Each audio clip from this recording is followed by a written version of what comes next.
Well, here we go. It is another Pittsburgh Hockey Now / No Pucks Given Penguins live chat. I am Dan Kingerski.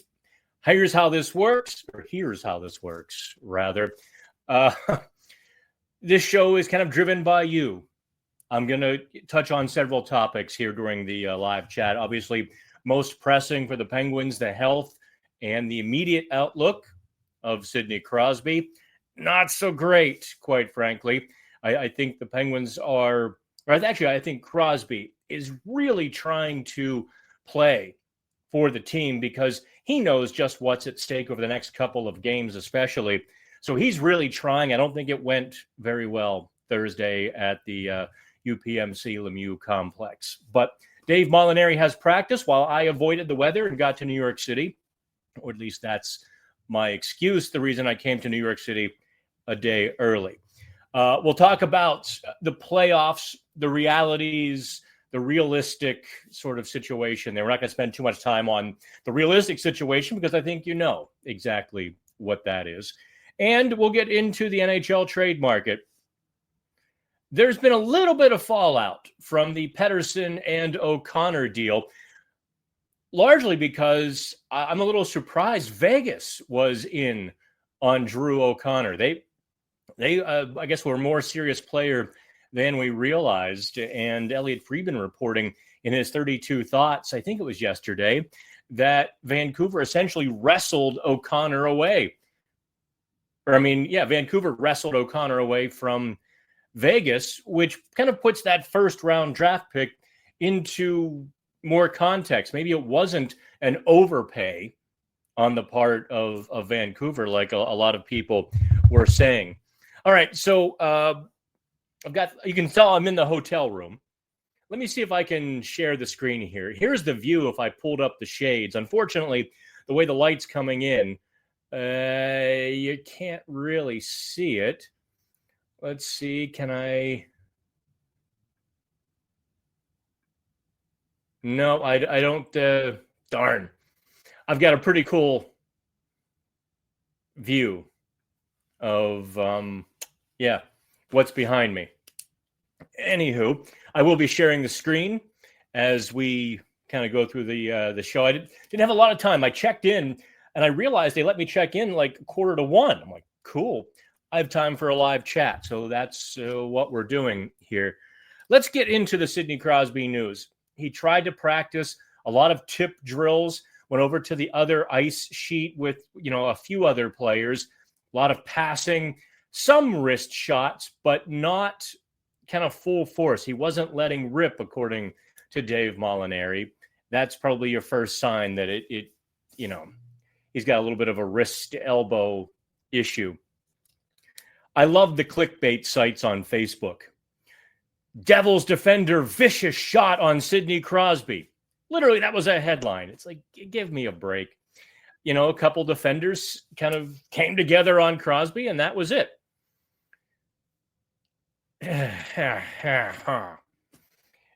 Not exactly a vicious hit. And I guess I kind of see why Sid was maybe a little short with reporters after the game on Tuesday. He's probably in pain. 1, 2, he's probably in pain. And knowing he was injured, that wasn't a good feeling. Because here's the situation. Let me share this screen. This one I actually know I can share. Let me pull up the standings. Yikes. You can see here the Penguins are 7 points back of Tampa Bay, or they're 9 points back of Ottawa. Ottawa has 1 game in hand on the Penguins. Tampa has 3 in hand. So really, they're at least 7 points behind a playoff spot. It could be 7, it could be 9. It actually, I guess 9 is the most it could be if Ottawa wins its game in hand and Tampa Bay wins a couple of their games in hand. So let's call it 8 or 9 points. That's the realistic number that the Penguins are.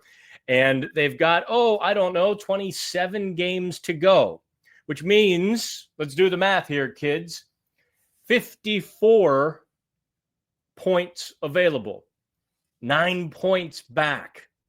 Yikes. That's probably more than 70 points or 70% of the points at this point. So if they were to get 70% of the points from here with 54 points available, that's 39 points. So they're like 90, 91. If everybody else just kind of shards the bed, then they've got a shot. But I don't think Detroit and Tampa Bay and I don't even think Columbus is going to completely implode. If Columbus hasn't imploded by now, they're not gonna implode. I kind of like Columbus fighting and scrapping all the way to the end here. I like Montreal fighting and scrapping their way too. So back to Sidney Crosby. Let's assume they don't have him available Friday or Saturday, Rangers, Flyers. We're also going to assume that they don't have Evgeny Malkin available. Malkin is still week to week on IR, according to Coach Mike Sullivan, as of Thursday. Unless there's a miracle on 34th Street. Actually, that kind of works, doesn't it? Unless there's a miracle on 34th Street. That's where MSG is, by the way. The Penguins are going to have to go with Rickard Rakell at center. He's like, hey, Sid is Sid. I'll have to try to play my game, not complicate it. Rakell played a little bit of center early on in his career with the Ducks. Still not ideal. You're like, hey, call somebody up. Well, I think the person they would have called up, Tristan Brose, is unavailable. He's got mono. Who he was kissing, that's his business. But they can't really call him up. I don't think you insert Joona Koppanen into the lineup. I suppose Rickard Rakell in this situation is probably a better a better replacement than, say, Sam Poulin as well. Vasily Ponomarev is really a fourth line guy. Again, you're kind of just padding numbers with a guy like Ponomarev. So they're going to have to really button up and play just lights out defense and forecheck against the Rangers and Flyers, and hope Ned and Joel Blomqvist can kind of bail them out. I think that's where they're at with that. Let me share this other screen here. So I think this is important to set up as we have this little chat. The money puck odds to make the playoffs. Dun, dun, dun. We keep going down with the Penguins. Where's the Penguins? 7 points, 6.8, 5.9, 1.6% for the Penguins to make the playoffs. Playoffs? In all honesty, I would love for the Penguins to make me eat my words. I think that would be a lot of fun to cover. It was kind of fun to cover at the end of last year, too, where they just made that charge. I'd love for them to make me eat my words, even after I've shoveled plenty of dirt on their grave. If they lose one, or if they fail to get at least 3 points against Rangers Flyers, it's over. At that point, they're probably 9 to 11 points out with 25 games to go. You're not making that up. Just absolutely not making that up. So I think that's the Crosby situation. Just perhaps it's the silver lining, right?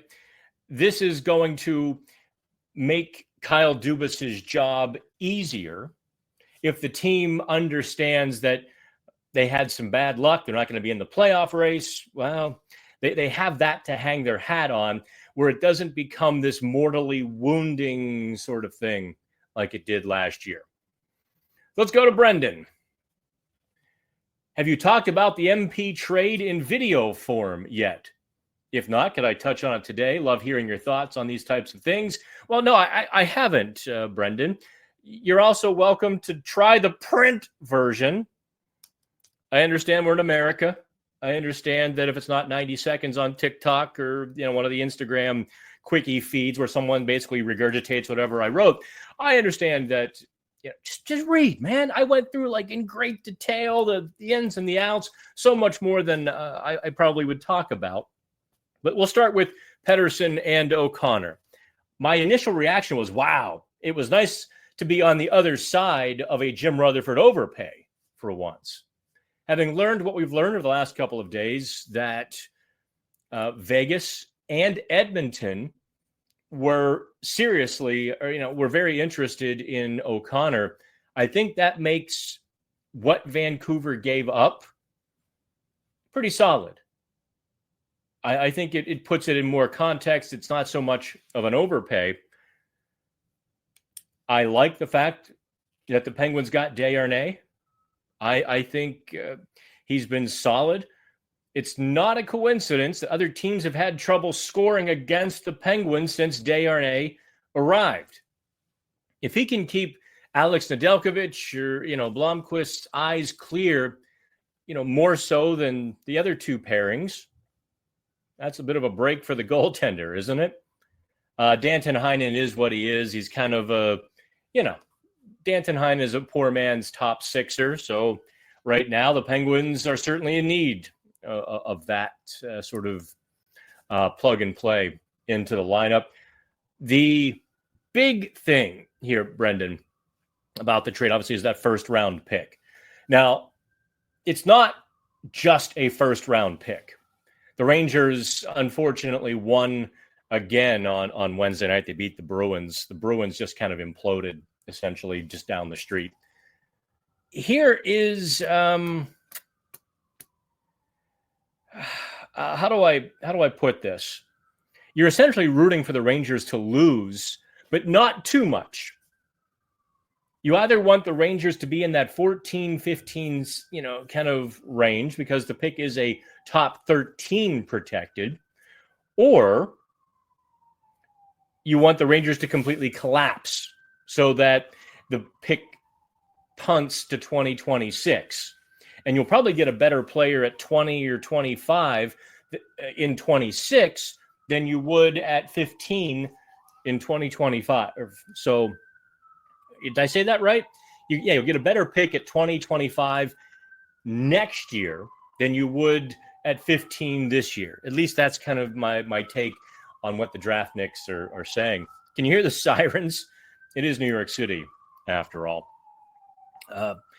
That's where I think the Penguins hope. But what Dubas is doing with that pick, and this isn't me breaking news or intel, this is what Dubas said.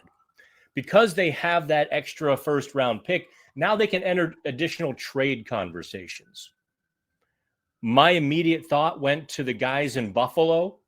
They've got a trio of prospects who are kind of right there on the cusp of the NHL, who can't really crack the Sabres lineup, but they're young enough that they've got potential and value, far more so than, Philip Tomasino, who was had for peanuts, that 2027 fourth round pick. So that's where we're at. I think you're going to see Dubas be very aggressive with that first round pick, which is fortunate for him because I think he's lost the ability to sell salary cap space, at least for a little while. With the salary cap spike next year, Brendan, that I think that lessens the Penguins' advantage. It lessens their leverage over the rest of the market because everyone now is going to have like an extra $5 million they didn't expect to have. They're all going to spend it. Most teams are going to spend to their cap internally or externally. So Dubas has to wait until the drunken sailors blow into town, spend all their money, and then get buyer's remorse. Then Dubas can go back to work with the salary cap space he's going to have. Also, I can confirm that the Penguins will remain a salary cap team if it makes sense on the ice, rather. Dubas is not going to have restrictions placed upon him by FSG. He's, they're going to be able to spend what they need to spend Full stop. The organization has made that clear from the top down. So despite the fact that they're, maybe taking on a minority investor at some point, despite the spike in the cap and Pittsburgh being a mid-market team, all of those sorts of things, the hockey ops will have as much money as they need. Losing O'Connor,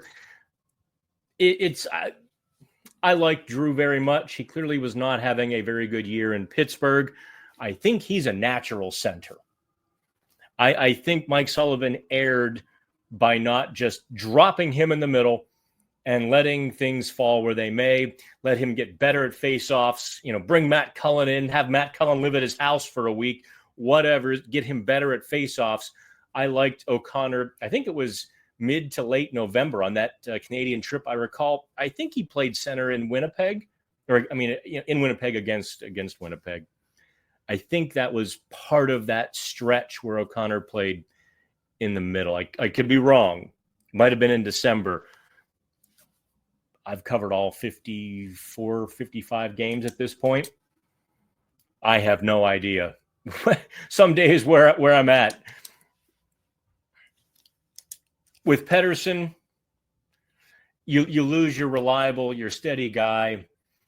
I'm surprised they haven't recalled Owen Pickering just yet. I think it's a little bit of a blow to the Penguins, but by the same token, P.O. Joseph and Chris Letang are just fine. Matt Grzelcyk is playing the hockey of his life, I think. Grzelcyk had a game on Saturday, and then he was really good on Tuesday as well. He's playing really well beside Carlson, and so from that standpoint, there isn't a great drop off without Pettersson. In all respect to the Dragon, where the Penguins are in their life cycle, I think the trade made great sense. I think the Penguins got a great return, and that's all I got to say about that. How's that, Brendan? Did I answer your question? Let's get to Michael here. Sid says, Michael says about Sid, I think he will be good to go. He came back in versus the Devils and looked good to go. Yep. See, Michael, you have to keep paying attention here. Come on, man. He labored through. He missed practice on Wednesday. He labored through it Thursday and left early. So don't get too sure there. Gable, how'd I like the Book of Mormon? I tried to choose my seats judiciously. I took the aisle seat a couple rows above the balcony. And wouldn't you know it, I kid you not, guy 2 rows ahead. I thought he was 6'8". Blocked part of my view. So I was kind of doing this. And then this massive dude sits beside me. Not he wasn't Jabba the Hutt massive. I mean, he was just a big dude. I'm like, crap. But then we all get up to leave, and this dude I thought was 6'8", 2 rows ahead of me is actually shorter than me. He just had a head that was a freaking watermelon. I almost wanted to say, man, you've got a big head. Sit in the back. Find somewhere else to sit. I digress. I thought the first half of Book of Mormon was good. I thought the second half was great. That was my first musical I've ever seen. So it's not my genre. If it wasn't the South Park guys, I certainly wouldn't have. I liked it. I'd probably give it a 7.5 of 10. The second half, after the intermission, when they turned the little guy loose, Arnold, then that was awesome. The first half, when he was kind of a bit player or, just comic relief to the Mormon sort of, setting up the construct, that I could have done without a lot of that. They could have done that in 10 or 15 minutes. One song. Okay, you're a square. Let's move on. Thought they belabored that a little bit. See, I'm a critic with everything. I must be insufferable sometimes.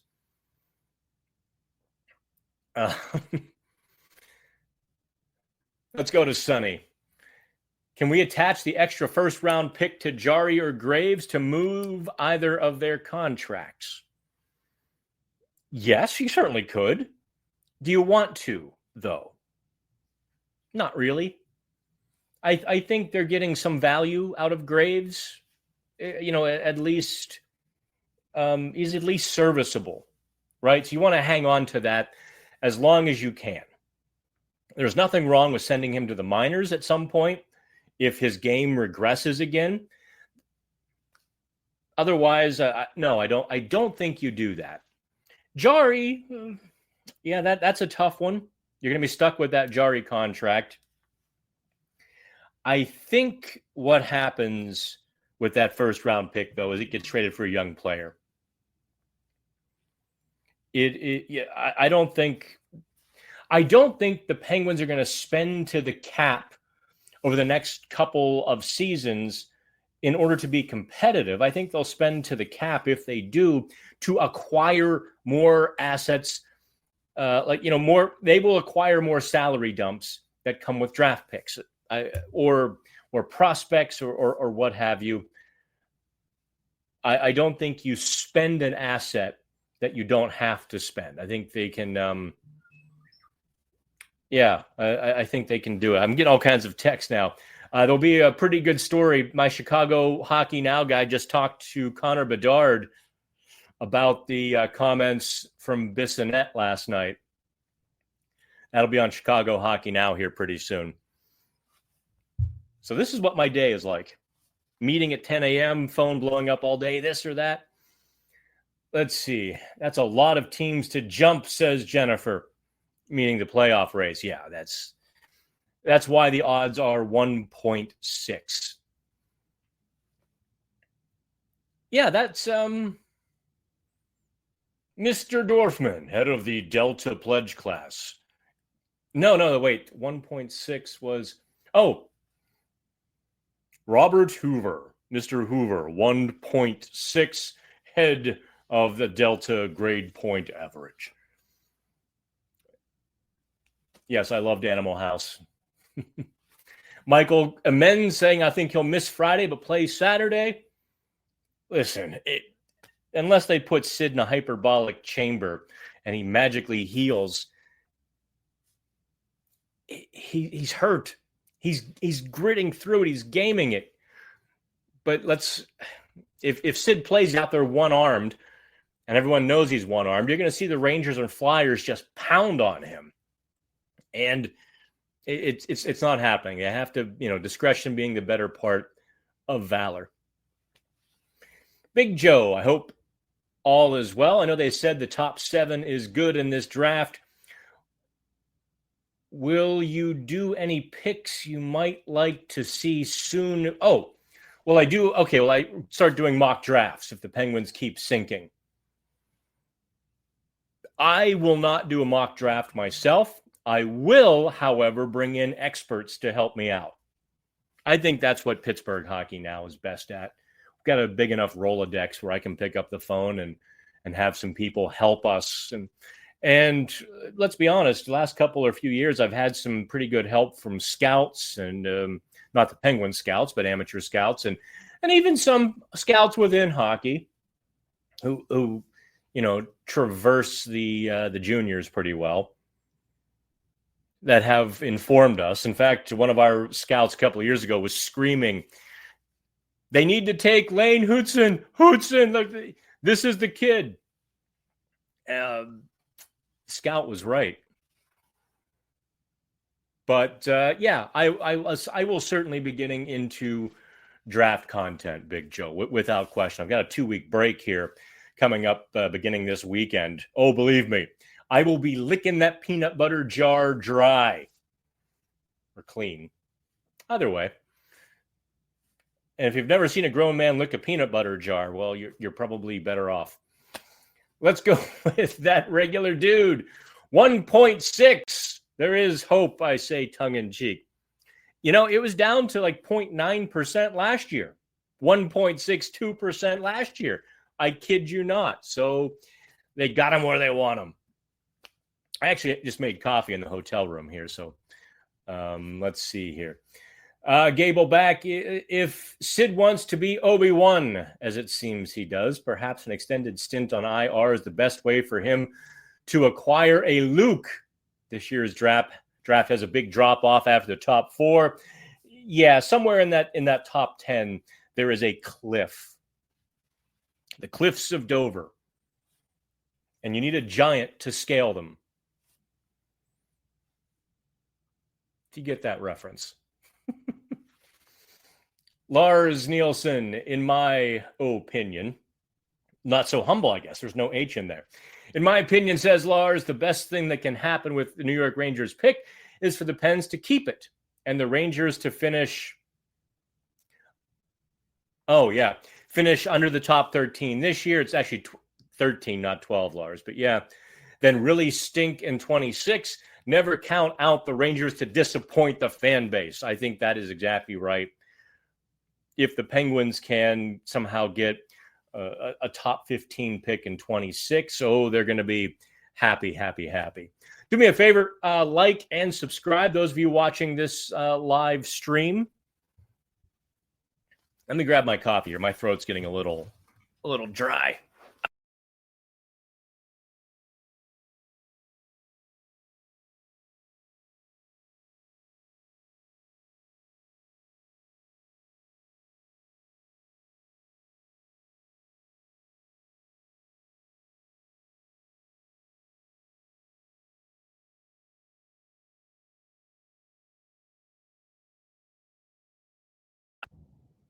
Looks like we're having a little trouble with the mic. It just kind of turned off on me. Hopefully y'all could hear me.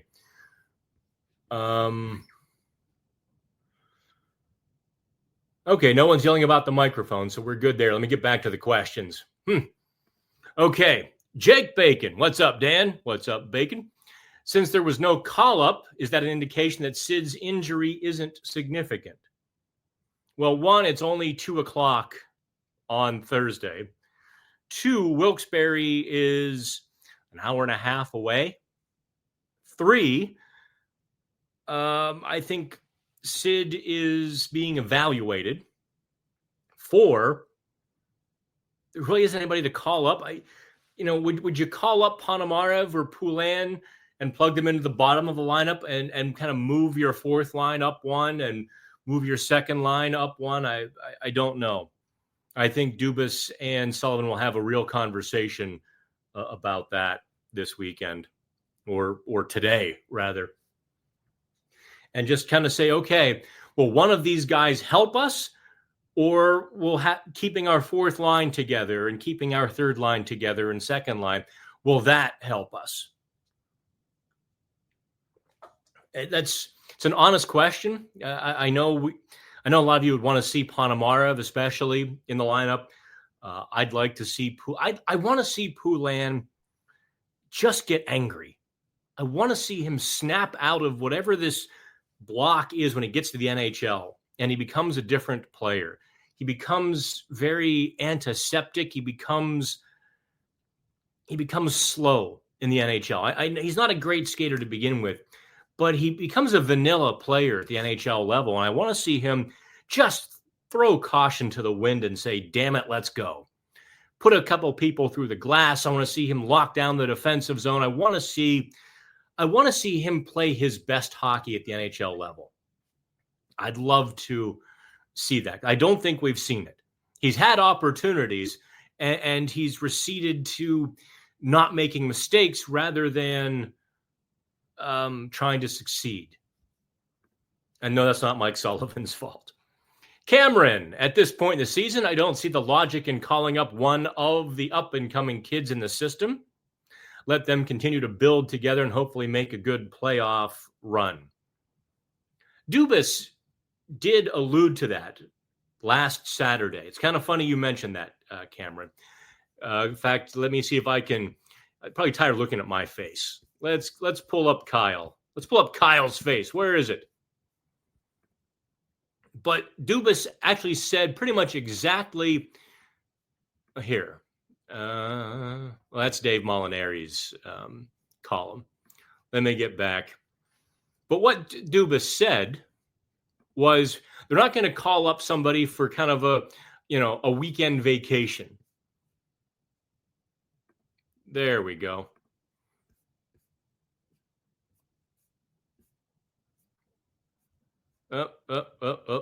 Wait Come on. Share screen. Dubas. Done. There. I actually disagree with that philosophy, however. I think it would behoove the Penguins to call up a couple of these kids and give them a weekend pass in the NHL, even a game or two. I think it would. The problem is, like, Ville Koivunen isn't quite ready. Maybe he is. The last couple of weeks, I haven't seen him in 6 weeks now. I haven't seen him play in actually closer to 2 months.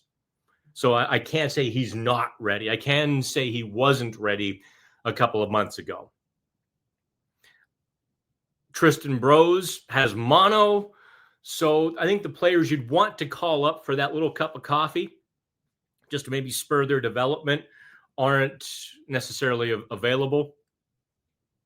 But they don't want to do that anyway. Like, as you mentioned, Cameron, they want to keep them together, let them keep building something special down there, and only bring them up when they're ready to stay.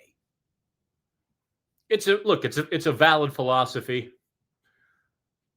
I'm not going to say it's wrong. I'm just saying I wouldn't dismiss a weekend pass for them.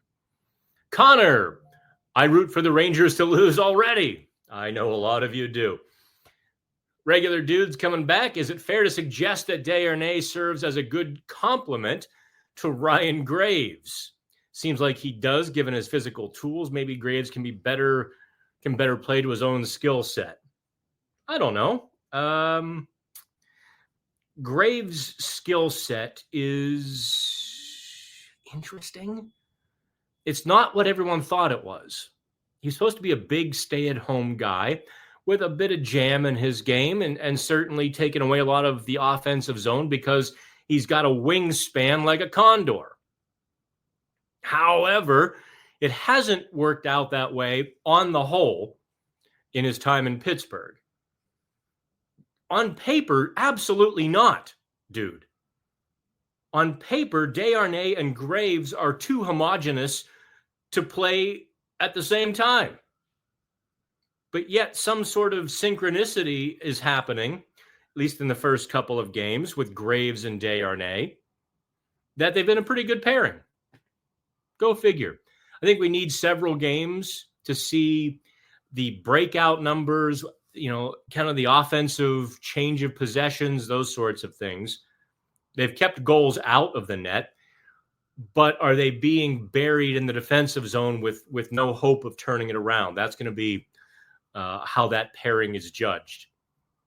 Can they get the puck out of the zone? That's all they have to do. Not be scored on, move the puck forward, get off the ice. Mike Sullivan sort of alluded to that, I think, after the first game. He's like, well, we'll see. He described then how big they are and what they can do. But he was non-committal, I think rightfully so. On paper, dude, Shea and Desharnais would be the much better pairing. On paper, anyway. I think Desharnais would complement Shea and Shea Desharnais. But I also go back to 2018-19, December 3rd. Was it December 3rd? December 8th. When the Penguins acquired Marcus Pettersson from the Anaheim Ducks for Daniel Sprong, just sort of out of necessity, Sullivan moved Jack Johnson over to the right, Pettersson on the left. You're like, oh boy, this is going to be awful. A seventh defenseman from Anaheim with Jack Johnson, who already struggles with the puck. This is going to be terrible. And it was actually a very, very good defensive pairing. They figured it out, and it worked for quite a while. I think it actually sort of resurrected Jack Johnson's Penguins career because he was just about run out of town at the end of the line. Now, there were a lot of stubborn people who wouldn't let it go, but I digress. Sometimes it works that way. Penguin 87-66. Gee, I wonder where you got those numbers, Penguin. 100% want New York Rangers to stink this year. An unprotected 2026 pick is very much what the Penguins need. Only once confirmed that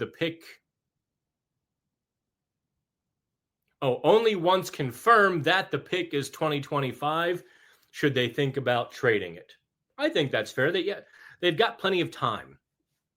Yeah, they've got the ability to be patient unless one of the players they really like comes available. I don't know why Buffalo would do it, but I know some of the message boards and some of the, the rumor sites, if I'm being honest here, and I usually am too honest, a lot of those rumor sites don't know what the hell they're doing. They get fanboy GM and not, don't go cold logic GM. And they were connecting the Penguins to the Sabres 2024 first round pick, like 14th overall. What's his name? Helenius, a centerman. And I'm thinking, why would the Sabres trade a 14th overall selection for a first round pick that might be worse? Like, what? No, that's not how this works. Connor Haberland says, reminds me of what Washington did with the extra first round pick they used when they flipped for you mean Rasmus Sandin. Yeah, not Rasmus Samson. I know what you mean. Yeah, and the funny thing is, Dubas was on the other end of that trade in Toronto. He's the one who traded Sandin for that first round pick to Washington. Go figure. Oh, Connor corrects himself. There you go. See, Sandin. Here's a good question. I don't know how interested any of you are in the Kevin Acklin resigning story. I think in fact, I know the Pittsburgh Business Times, I think, had it first. I think we had it second. We confirmed it, internally with the Penguins. They sent us over the statement that they were going to release. No, I don't think you should make a lot of it, other than I think you can use it to sort of learn about the Penguins organization. Earlier, if you just jumping in here, I did kind of mention at the top of the show that FSG will be allowing the Penguins to spend to the cap, even when it's $114 million, if that's what's best for the team. Now, I happen to know a lot of ex-employees.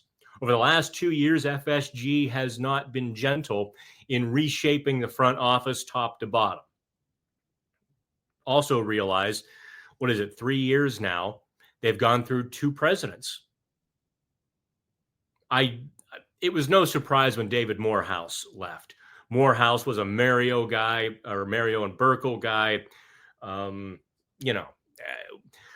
When your owners leave and you're kind of unprotected, you better be the best or, very quickly become their guy.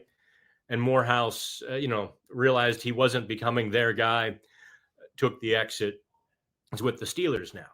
Acklin surprises me a little bit from what I know of him and just the very passing interactions I've had with him. And really, they're limited to about the elevator. But we have friends in common.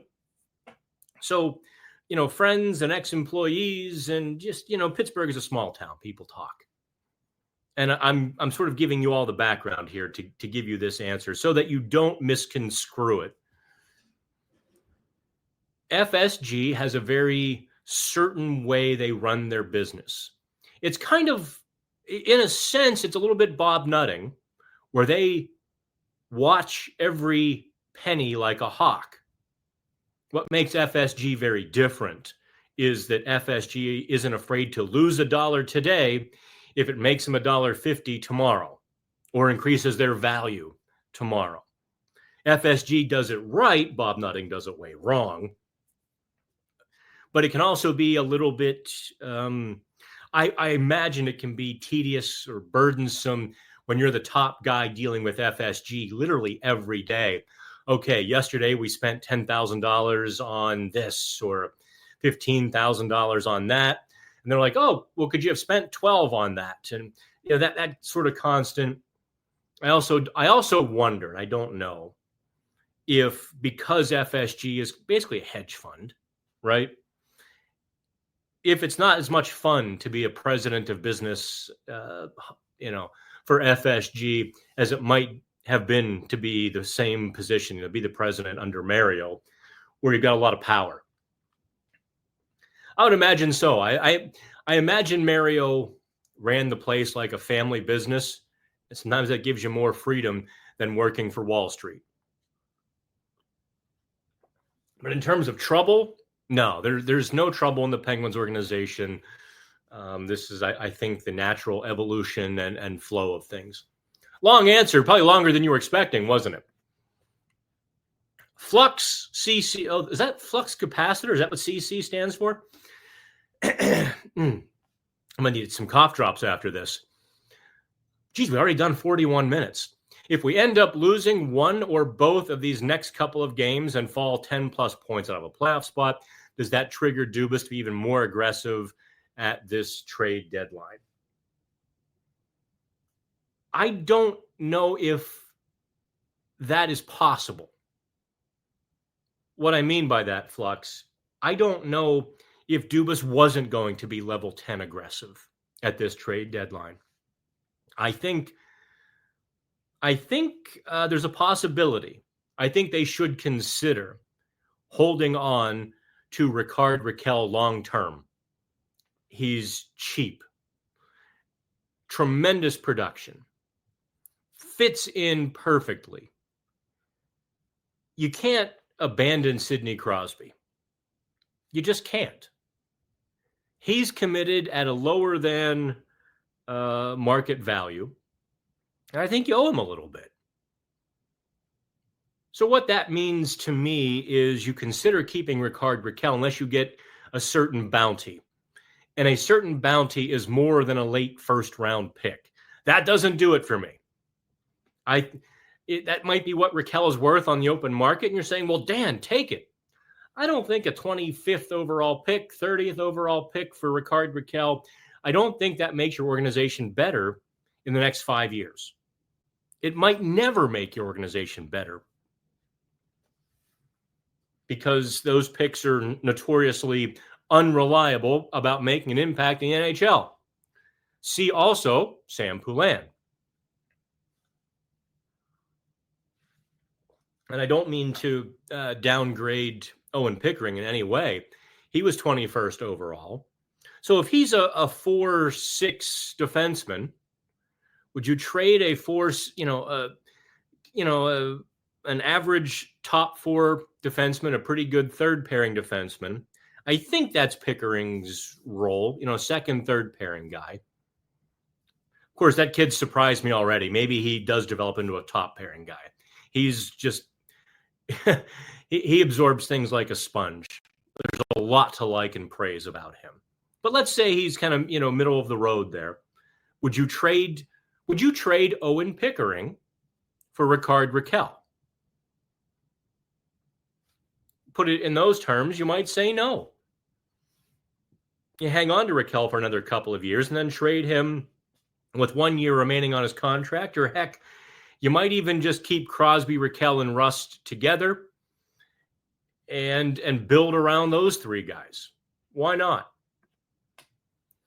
Mark.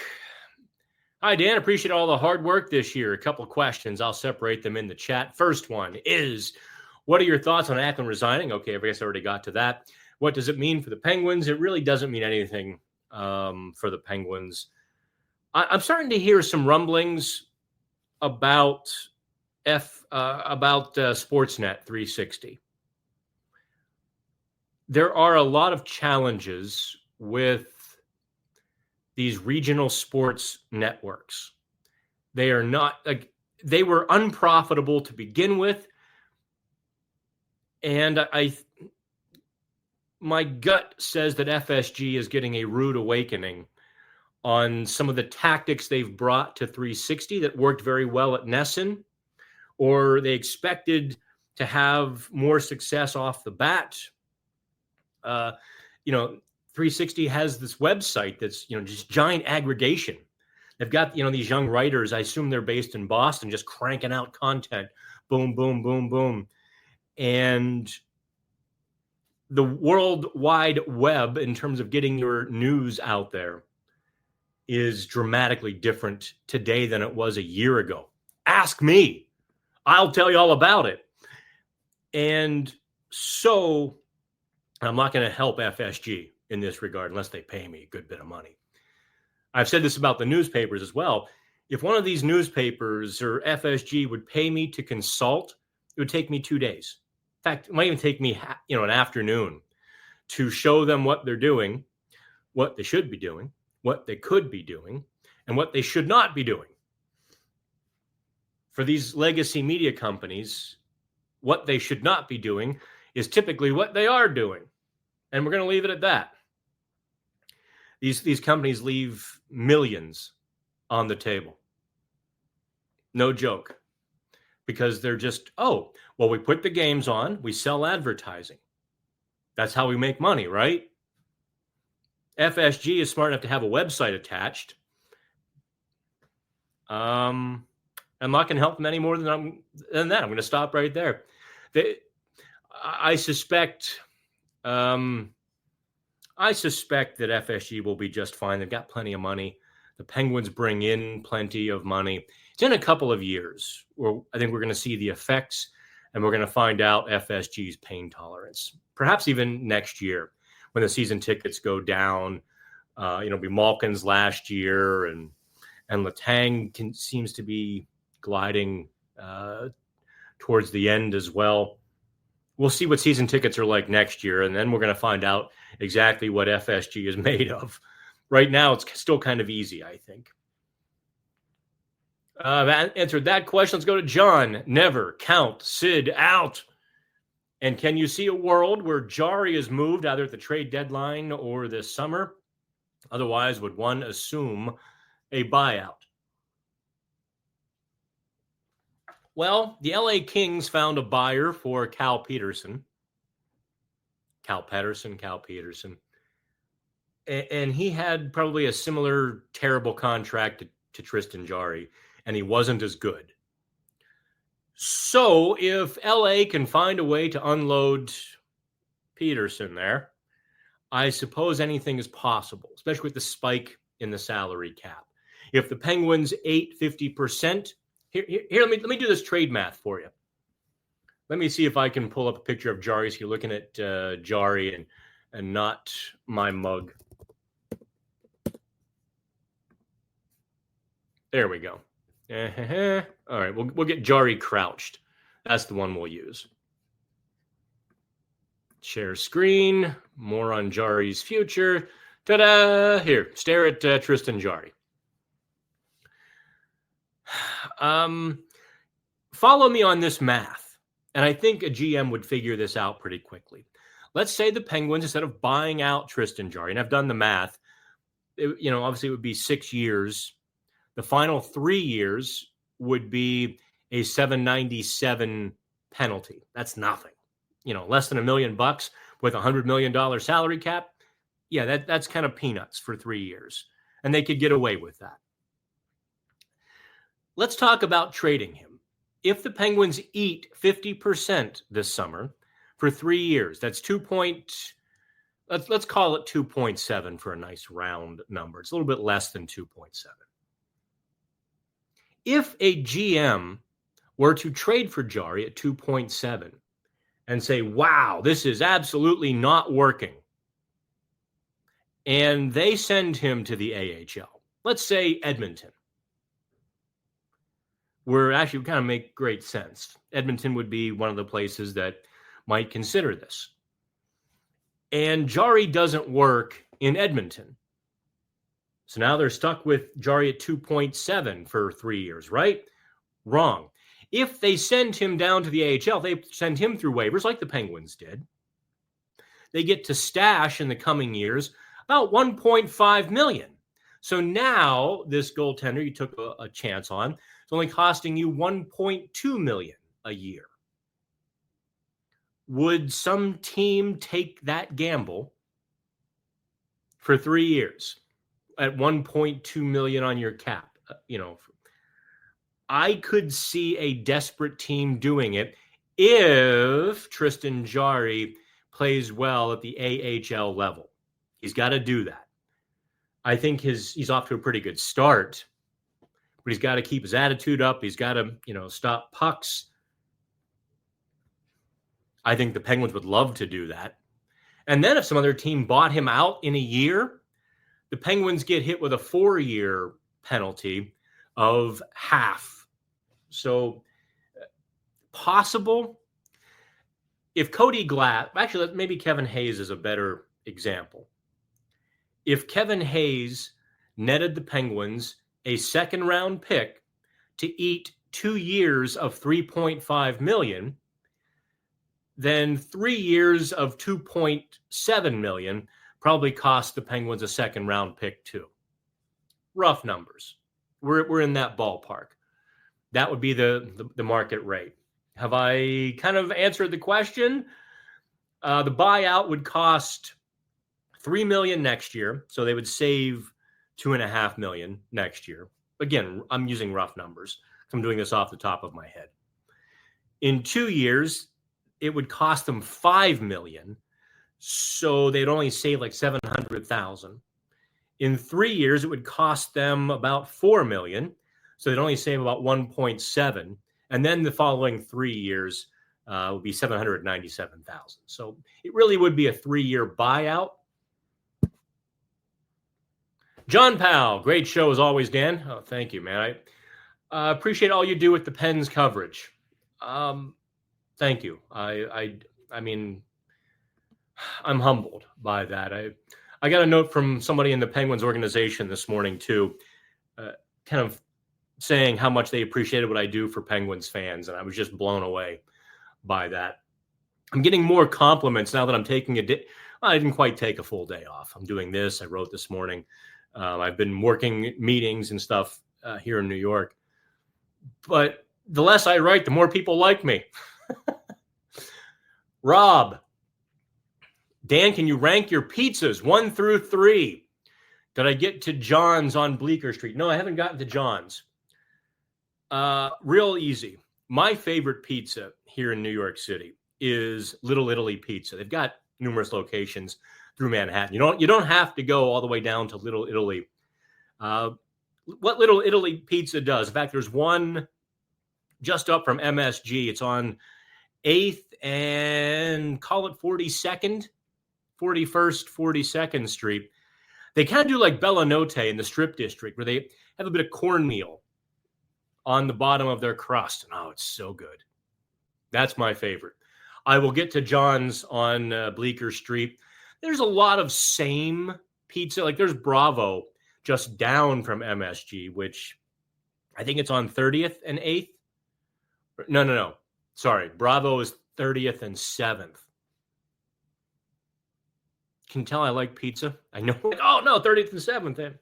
My barber is on 7th and 40th. It's a little second-story deal. If you're in New York and you need a haircut, I definitely recommend them. It's a little pricey, don't get me wrong. I think I paid, was it 40 or 60 bucks last time to get my hair chopped?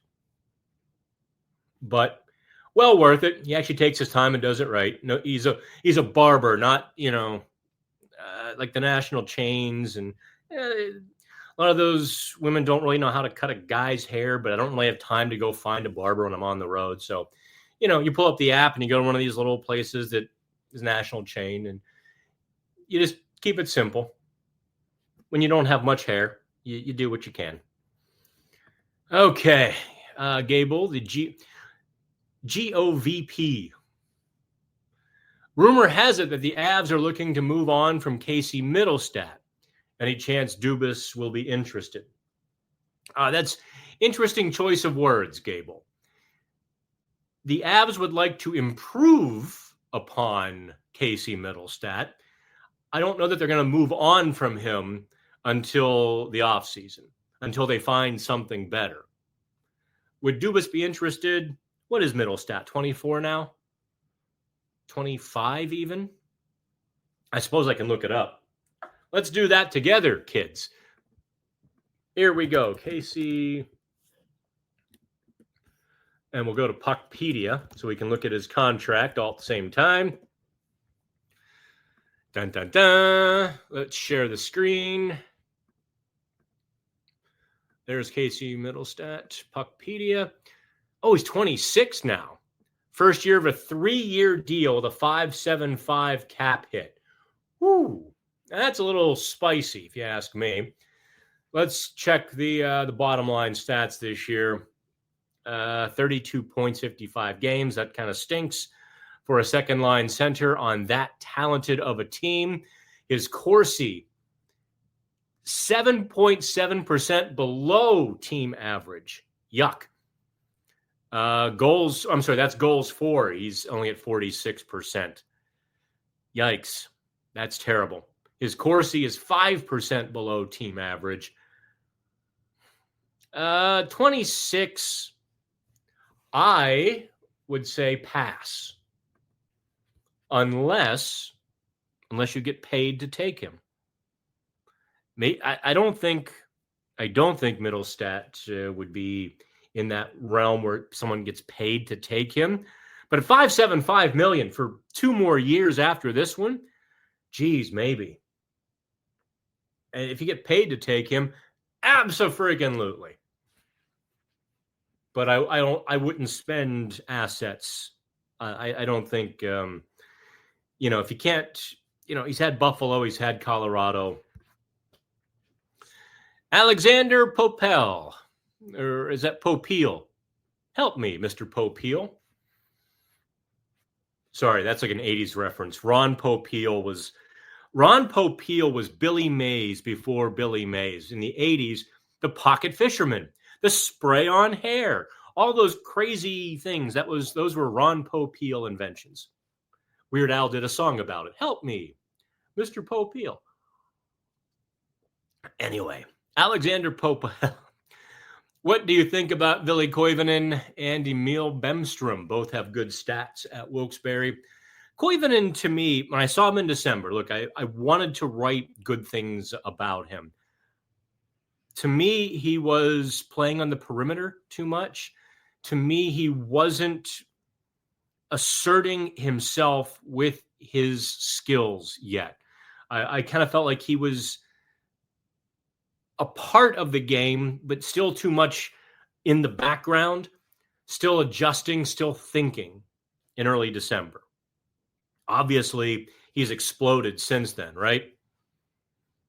And, I guess he's developed more of a physical edge to his game, which is great. He certainly got hands.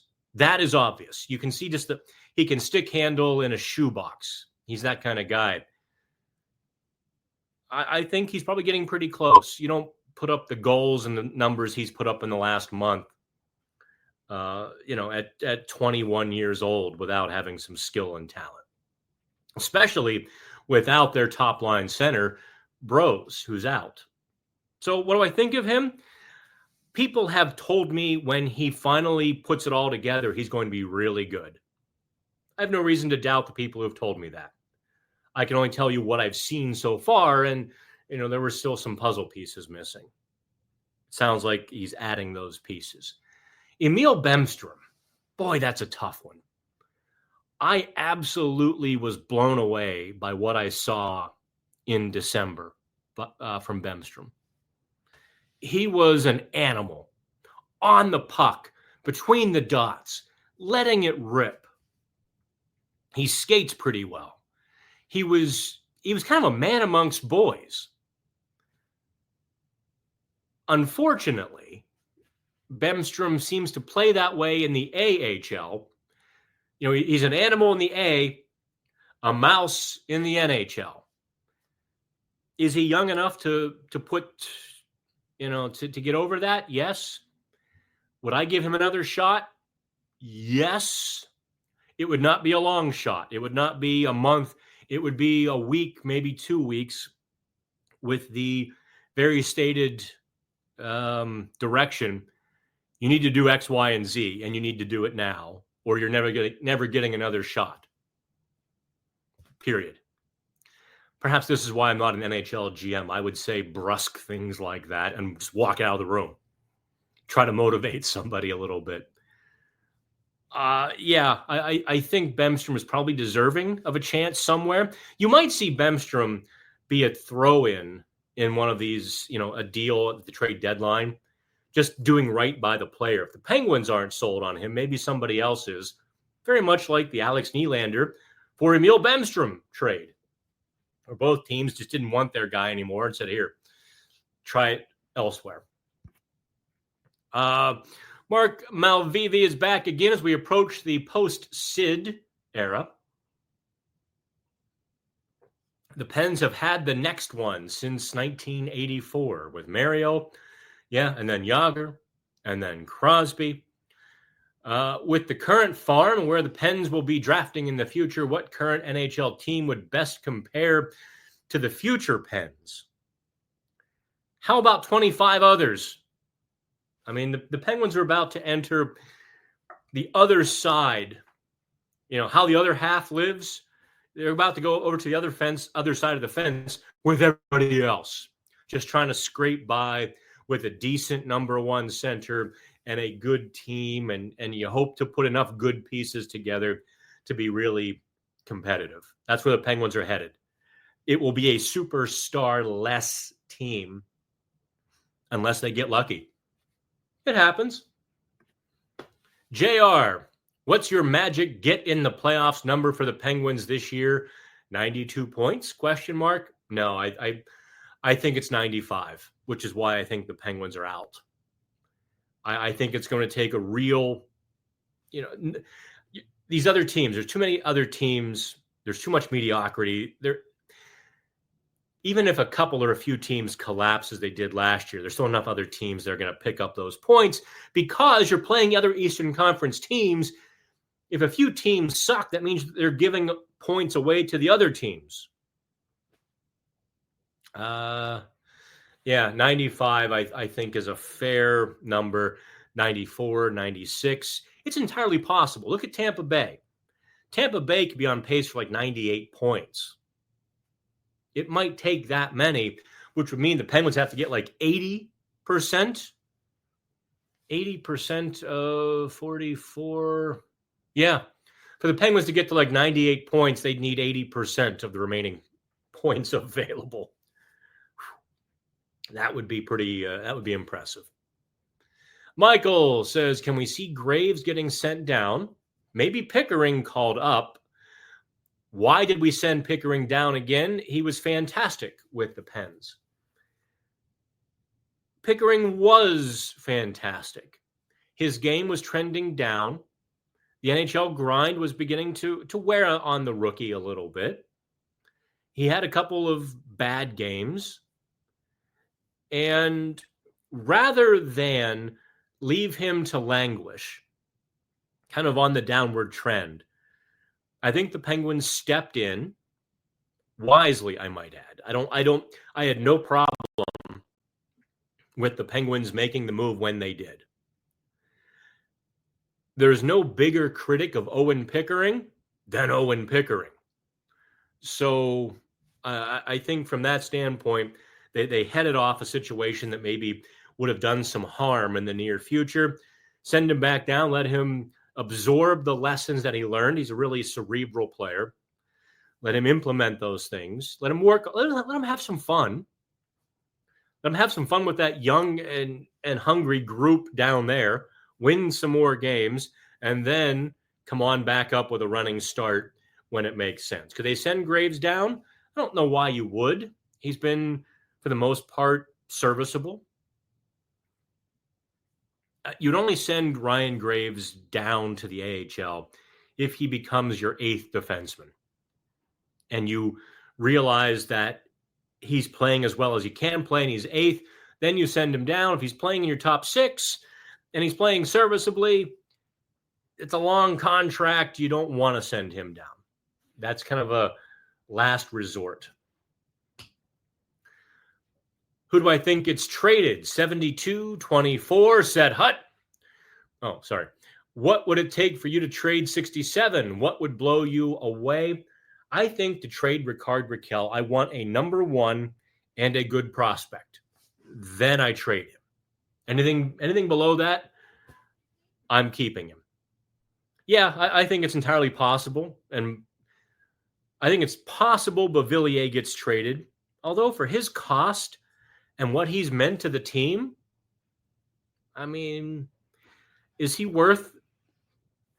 Is someone going to give a third-round pick for him? I don't know. Anything less than that, you keep him. You re-sign him as kind of your next level Dominic Simone. Matt Grzelcyk, yes, I think you get a second-round pick all day for Grzelcyk, which I do believe they will take, thus opening the spot. Remember that kid I was talking about, Owen Pickering? Thus opening the spot back up for Owen Pickering. NES Addict is back.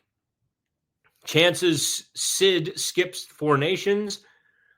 I suppose we'll find out in the next couple of days.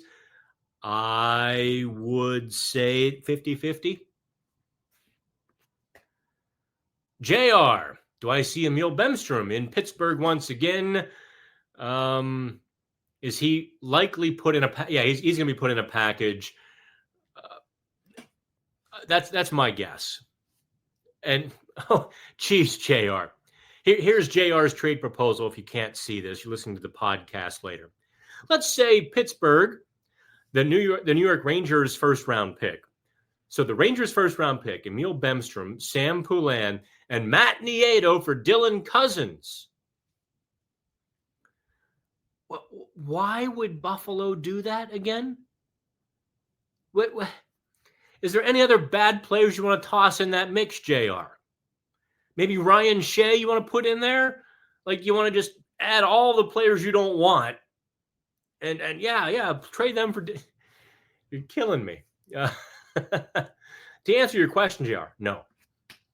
With 29 draft picks over the next 3 years, I'm having a hard time not getting excited, says Brian. I think we will see a lot of wheeling and dealing for young NHLers versus actually using most of those. Or do I think, you can't possibly make 29 picks. You just can't. So yes, I think the Penguins will try to buy younger players with those picks. How many? I suppose that depends on the other 31 general managers and what they make available to the Penguins for what the Penguins have to give. You know, you can say we should do this or we should do that. The other teams get a say in the matter too. And if they're not biting on what the Penguins have, maybe you do make 25 or 26 of those 29 picks because you just can't get what you want. But if you try sometimes, you might find you get what you need. Let's see. Let's go to Matt. Who do I think still gets moved? Matt thinks Grzelcyk gets a third rounder. No. A top 4 defenseman, second rounder, absolutely. What about Kevin Hayes? Interesting. I think Kevin Hayes has to play better hockey. Or let me rephrase that, not better hockey. I think Kevin Hayes right now is playing pretty good hockey.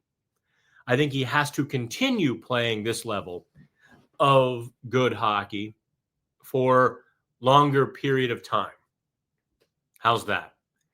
And if he continues to play as well as he has played over, say, the past few weeks, since he came back into the lineup in, mid-January, then he becomes a trade option.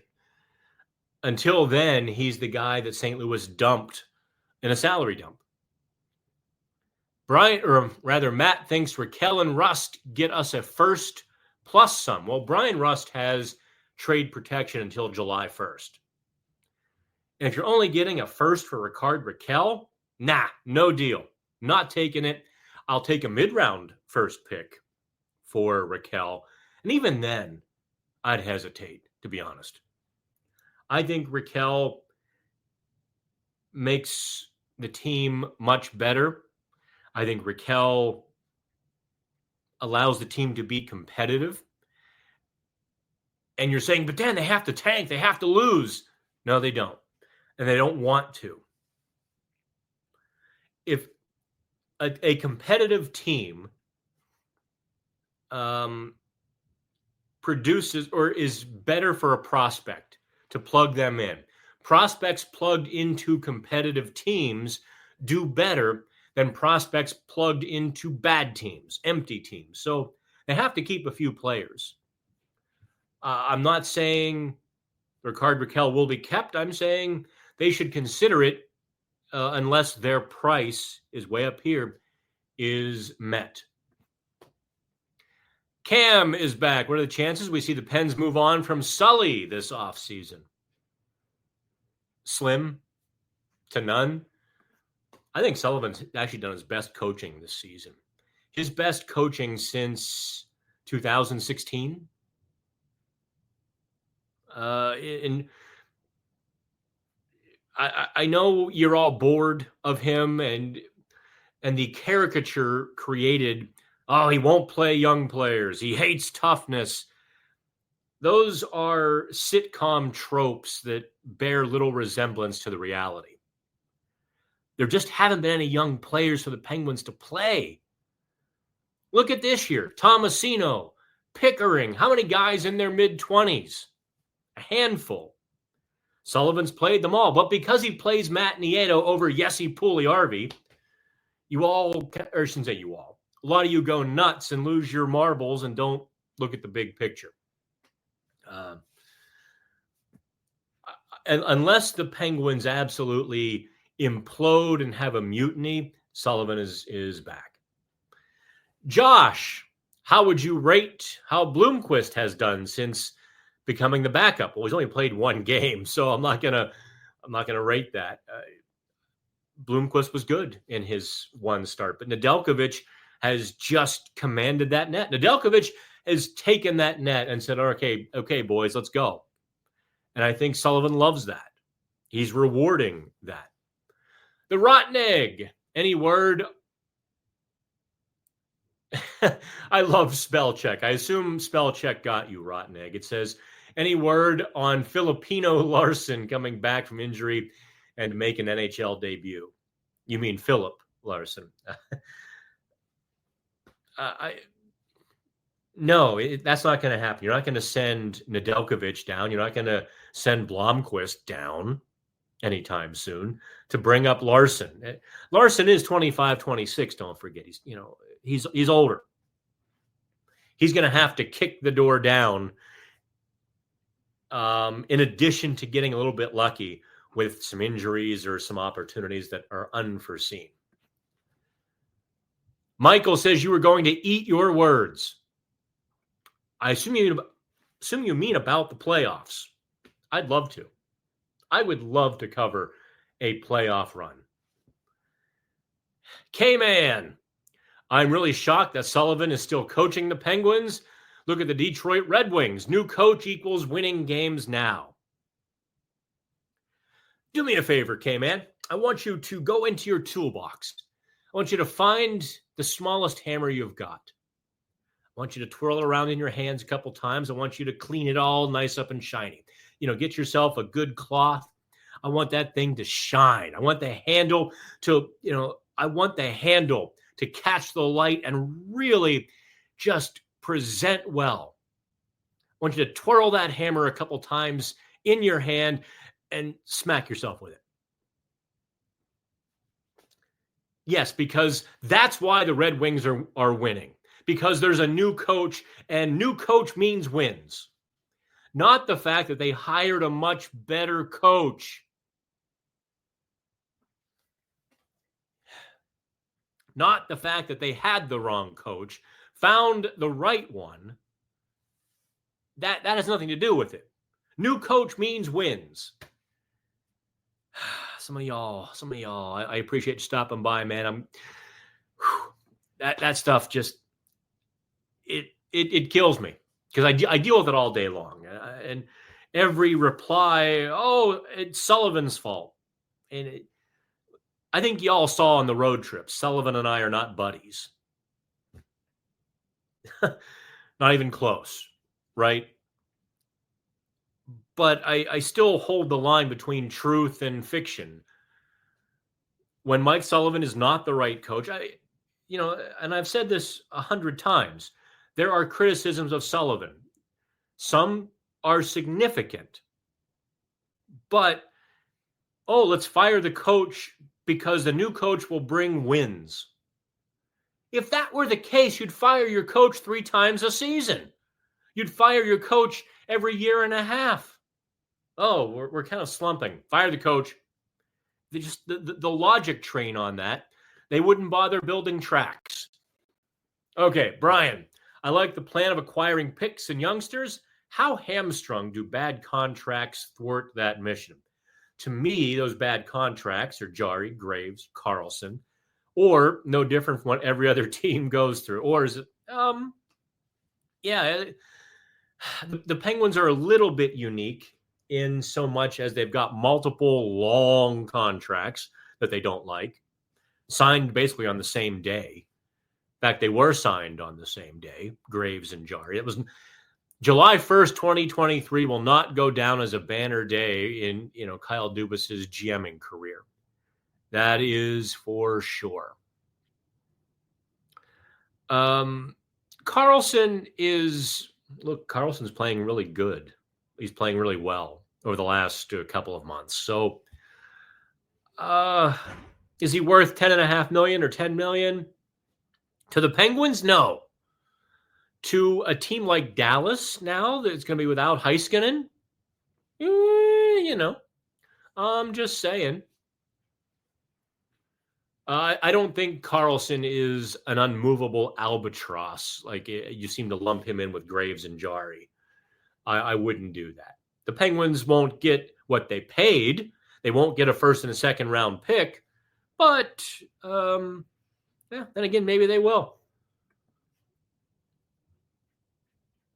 I'm not sure what you're concurring with, Brian, but I appreciate you. Let's go to Derek. How is it that McDavid has more Hart trophies than Sid? It seems wrong. I have opined on this as well. I don't understand why. I can only chalk it up to 2 reasons. One, sort of that Ontario bias. A player from Ontario is automatically better than everybody else in the hockey world.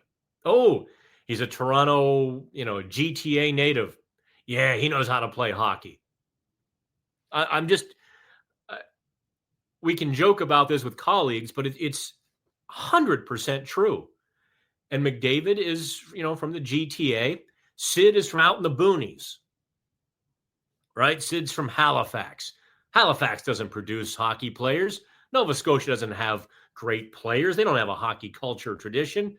And then Sid gets to the NHL, and fairly or unfairly, I think somewhat unfairly, but he gets slapped with that whiner label early in his career. So when McDavid is racking up Hart trophies for scoring lots of points, Sid was racking up lots of points and Stanley Cup, actually,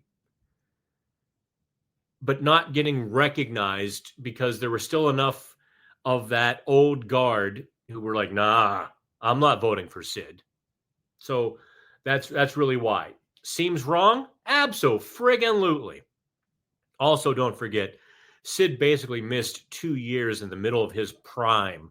He would have won the Hart Trophy. Was it 2012-13 when David Steckel got him?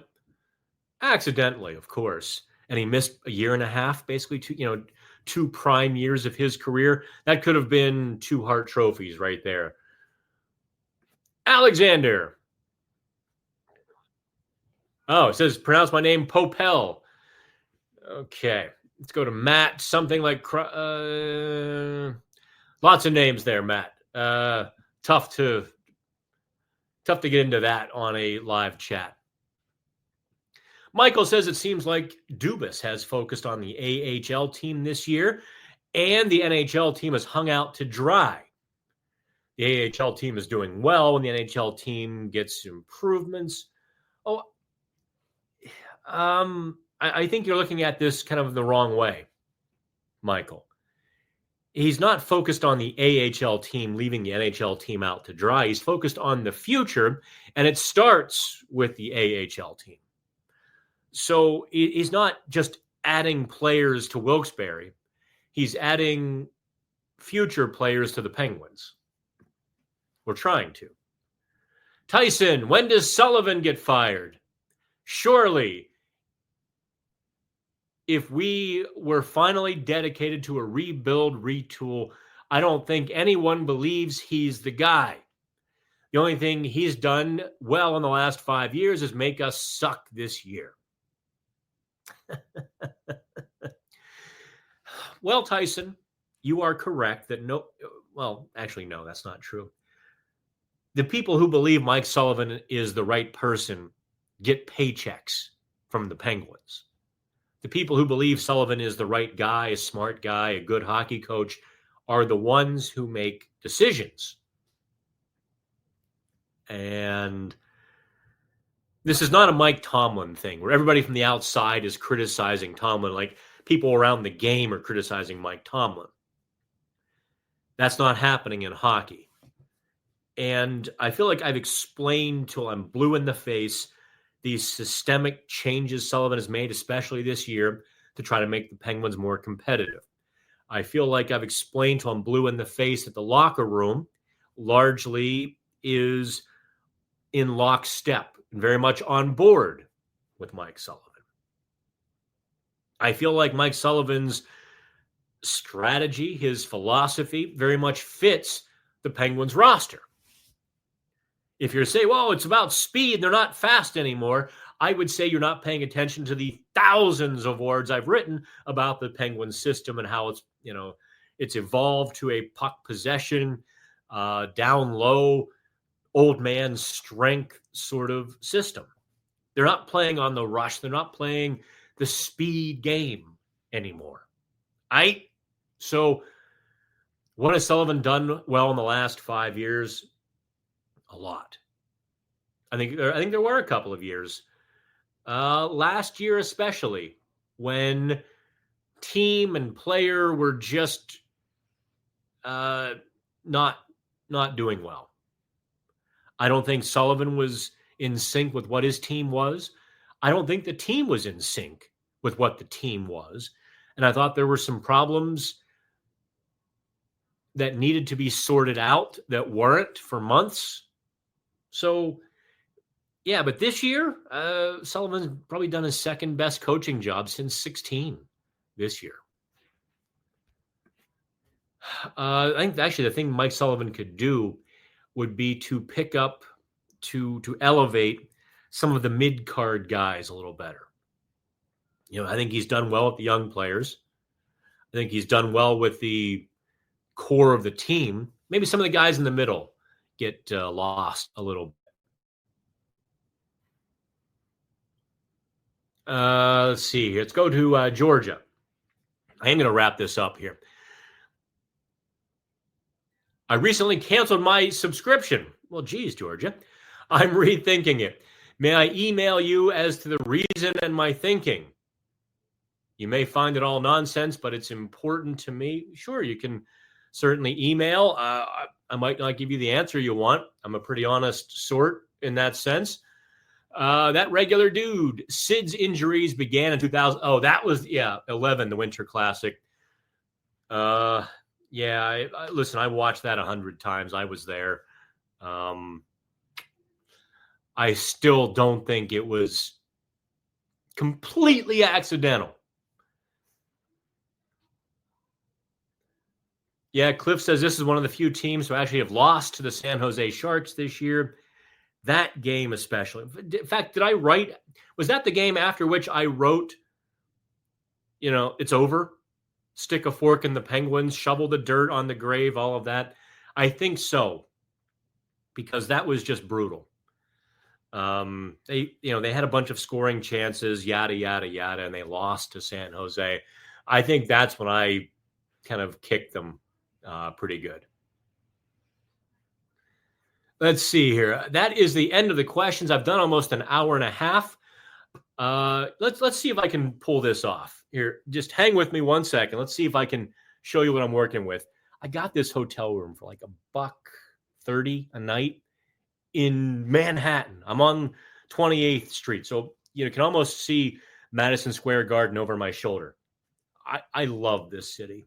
I know a lot of you are like, it's chaos. I can't stand it. For me, a night owl who likes to eat dinner at 8, 9 o'clock. Last night, I went to Book of Mormon, and I roll out at 9:30, and just wherever I wanted to go, whatever I wanted, it was there. It is it's manna from heaven. Let's see if I can do this.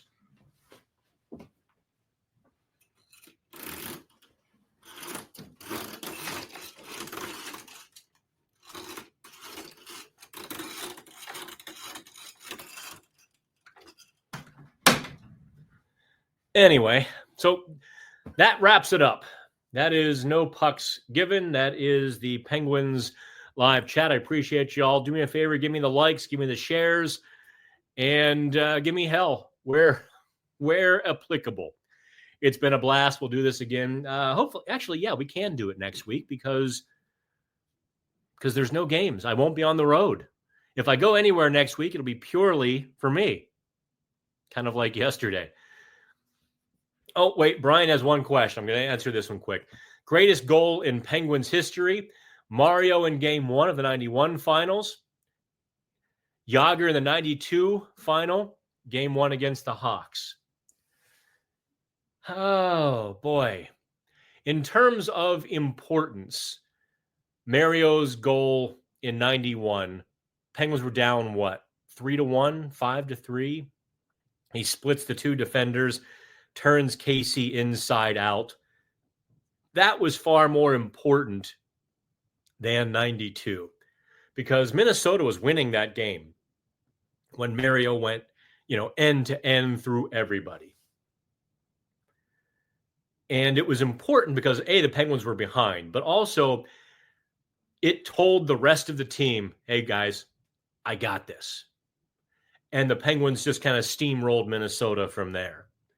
In 92, that you're talking about that Jágr goal where he and Mario just kick it through the skates and play with the puck back and forth and put on a clinic before Jágr scored on the backhand. That probably broke Chicago, but the Penguins would have broken Chicago anyway. That series was never really in doubt. It was close. Chicago put up a fight, but that was a heavyweight against a middleweight. As good as Chicago was, they were not going to touch the Penguins. And I think both sides knew that. Okay, so there I am done. My friends, have fun. We'll see you.